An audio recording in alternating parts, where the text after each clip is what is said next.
Today I will solve the problem of challenge 8 in Power Query. Let me explain the problem. I have a table of two columns. The first column is date, second column is sales amount. I want to figure out which day has the highest sales amount. Let me click on this query for further clarification. I want to show the day name in one column. In the second column, I will show the dates that fall on this day. In the third and fourth column, I will show the number of sales and maximum sales amount. So let's solve the problem. First, I will find the day name by creating a new column. I can easily do that by using user interface. So I will click on add column, click on this date option, and from the day I will click on name of day. It will return the day name but in full form. In my result column, I will show the first three characters.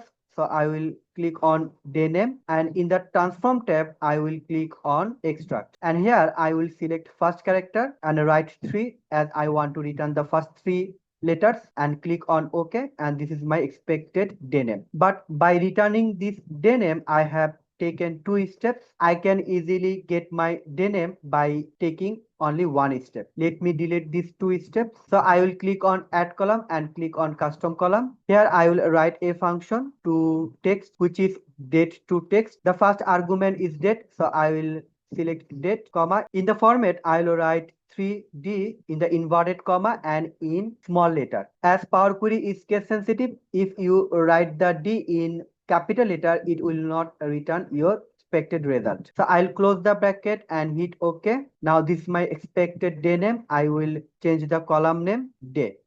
Now I will use the group by function as I want to show the cumulative sales amount and number of sales for each day. So I will click on home tab and click on group by. The first column name will be date. In the operation I will select all rows. I will edit this operation later. I will click on advanced option and click on add aggregation for another column, and the second column will be number of sales. Here the operation will be count rows. Now I will click on add aggregation for the max sales. I will select the sum operation and the column will be sales amount. I will click on OK. Now I have four columns. In the second column, you can see I have table. Actually, this is subtable for each day. If I click on this side, you can see this is the subtable for Sunday. If I click on this side, you can see this is the subtable for Thursday. As I have to combine the dates, so I will edit my code, and this is my date column, and this portion is actually the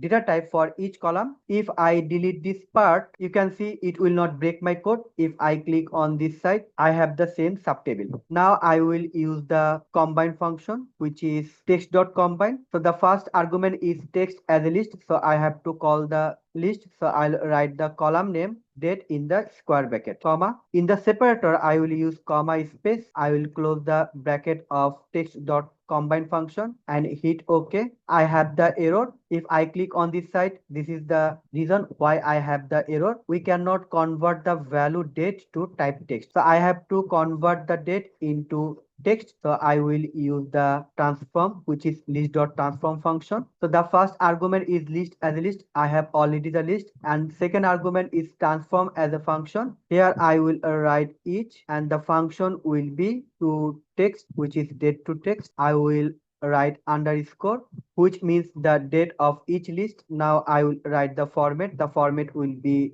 dd hyphen mm -yy. You can see I have written the m in capital letter. So you have to write this way to return your date. If I close the bracket and hit OK, now all the dates are combined, separated by comma and space. You can see I have duplicate dates. So to show the distinct date, I will write the function distinct, which is list.distinct function, and I will close the bracket and hit OK. Now I have my expected dates. So I will sort this max sales amount in descending order, and I will take the first row. So I will use first n function, which is table.first n function. The first argument is table as a table. So this is my previous steps which contains the table, comma, and in the count or condition argument I'll write 1. I'll close the bracket and hit OK. This is my expected result. I hope you like this solution. Thank you.